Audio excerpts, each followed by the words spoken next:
Hello friends, তোমরা সবাই কেমন আছো? আশা করছি তোমরা সবাই অনেক অনেক ভালো আছো। আর আমিও কিন্তু বেশ ভালোই আছি। তুলসী ফ্যামিলিতে তোমাদের সকলকে অনেক অনেক স্বাগত ও ভালোবাসা জানিয়ে আমি আজকের ভিডিওটা শুরু করছি। এখন ঘড়িতে সময় সকাল 8টা। আর সকালের যে বাসি কাজকর্ম আমার সমস্ত কিছু কমপ্লিট হয়ে গেছে। আজকে তোমাদের সাথে একটা কাজ শেয়ার করব, যে কাজটা আমি করি ইউটিউবের পাশাপাশি সংসার সামলিয়ে, বাচ্চা কাচ্চা সামলিয়ে যে কাজটা আমি করি সেটাই আজকে তোমাদের সঙ্গে শেয়ার করব। তো পুরো ভিডিওটা দেখার জন্য তোমাদের কাছে অনুরোধ রইল। আর তোমরা যে যেখান থেকে আমার এই ভিডিওটা দেখছো তোমাদের সকলকে জানাই অনেক অনেক ভালোবাসা। আর প্লিজ তোমরা পুরো ভিডিওটা দেখো, আশা করছি তোমাদের ভালো লাগবে। আর এই দেখো, এই যে জিনিসটা, এটা হচ্ছে কুলেখাড়া শাক। এই শাকটা খেলে নাকি শরীরে রক্ত হয়, সেই জন্য আমার বড় ছেলের জন্য করছি। আমার বড় ছেলের শরীরটা একটু খারাপ। আর ভাত রান্না করাও হয়ে গেছে, ওকে ভাতটাও খেতে দিয়ে দিয়েছি। এখন একটু আগের থেকে ভালো আছে, তবে শরীরটা অনেকটাই দুর্বল আছে। তো ও ভাতটা খেয়ে ওকে ওষুধ খাইয়ে দিয়েছি, তারপর ছোট ছেলেকে খাইয়ে বাড়ির সমস্ত অন্য বাকি যা কাজ থাকে সব কিছু কমপ্লিট করেছি। আর রান্নার জোগাড়টা আমার শাশুড়ি মাই করে দেয়, তো উনি করছে। আর এই ফাঁকে আমি যে কাজটা করি সেটা তোমাদের সঙ্গে শেয়ার করছি। আর প্লিজ তোমরা দেখো। আর এই জিনিসটা আমি কি বানাচ্ছি তোমরা কমেন্ট করে বলবে। হ্যাঁ, আমি আগেই তোমাদেরকে বলবো না, কিন্তু দেখি তোমরা কে কে বলতে পারো।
দেখো, আমি কয়েকটা বানিয়ে নিয়েছি।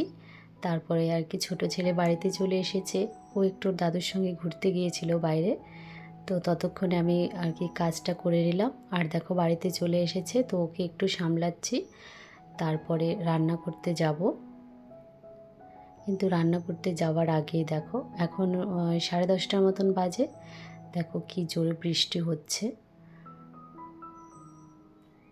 আর বৃষ্টি হলেই না আমাদের বারান্দায়, তারপরে ঘরে প্রচণ্ড জল ঢুকে যায়। আর বারান্দাগুলো নিচু, তো যার জন্য মনে হয় এটা বেশি হয়, বুঝতে পারি না কেন। কিন্তু সব বারান্দা ভিজে যায়, ঘরের ভিতরেও জল ঢুকে আসে। আর এত পরিমাণ বৃষ্টি হচ্ছে, কয়েকটা দিন থেকে টানা লাগাতার বৃষ্টি চলছে। আর বিকেলে প্রত্যেক দিন বিকেলবেলা বৃষ্টি হয়, আর আজকে দেখছি যে সকালেই হচ্ছে। তো বৃষ্টি হচ্ছে, আমি তার মধ্যে চলে এসেছি রান্না করতে, না হলে অনেকটা দেরি হয়ে যাবে সেই জন্য।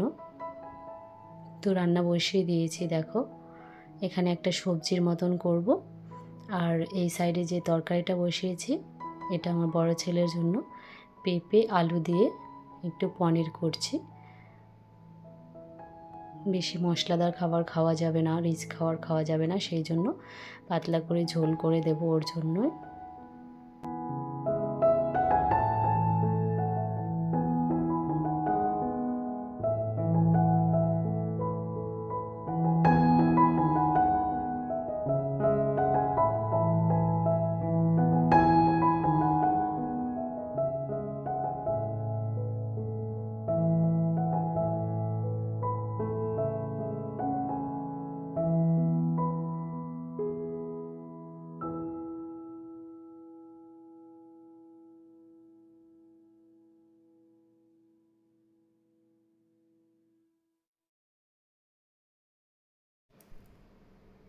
সবজি আর ঝোলটা দেখো হয়ে গেছে। এরপরে আমি কচুর শাকটা বসিয়েছি। আর এই কচুর শাকটা না মাছের ডাল দিয়ে রান্না করছি। তোমরা কে কে এরকম করে খাও আমাকে একটু জানিও তো। আর তোমরা কে কীরকম করে রান্না করে খাও কচুর শাক সেটাও আমাকে জানিও। তো এইভাবে কচুর শাকটা খেতে না আমাদের বেশ ভালোই লাগে। তো রান্নাবান্না আমার কমপ্লিট হয়ে গেছে, একটু ঘরে এসেছি। প্রচণ্ড গরম, এত গরম, বৃষ্টি হচ্ছে তবুও যে এত গরম কি বলবো।